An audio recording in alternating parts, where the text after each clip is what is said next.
kieku jiena kont il-Prim Ministru preżenti, ma kontx nieħdu miegħi. Dikjarazzjoni ċara minn Martin Balzan, il-President tal-Assoċjazzjoni ta' Tobba, waqt li kienet jiġi intervistat minn Luis Tedesco fil-programm Fid-Dettall fuq Net Television. Kummenti li waslu b'reazzjoni għal fatt li l-ex Prim Ministru Joseph Muscat kien preżenti għal laqgħa ma' Stewart Healthcare f'Kastilja li għalija kienu preżenti kemm il-Prim Ministru Robert Abela kif ukoll id-Deputat Prim Ministru Chris Fearn. Joseph Muscat kien postu hemm.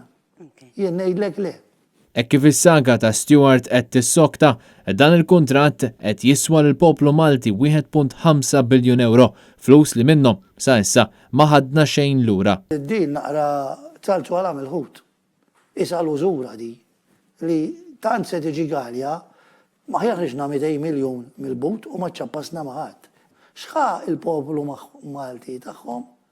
Definitely not worth it. Dan il-ftehim kontroversjali li għamel il-Gvern Laburista ilu jisraq ix-xena fin-negattiv għal tul ta' żmien u fil-waqt li bosta huma l-entitajiet li qed jitkellmu kontrih, il-kap tal-Oppożizzjoni Adrian Delija għandu kawża l-qorti biex jagħti lura l-isptarijiet lil Maltin u Lawċin. Sissa, il-Gvern qed jażel li ma jippubblikax il-kuntratt sħiħ tal-beħ tal-isptarijiet lil Stewart u Vitals. Fejn huma flus tal-Gvern? Kwalunkwe ħaġa għandu jkun hemm trasparenza fit-tenders, trasparenza fil-kontratti, trasparenza fil-challenges, why not?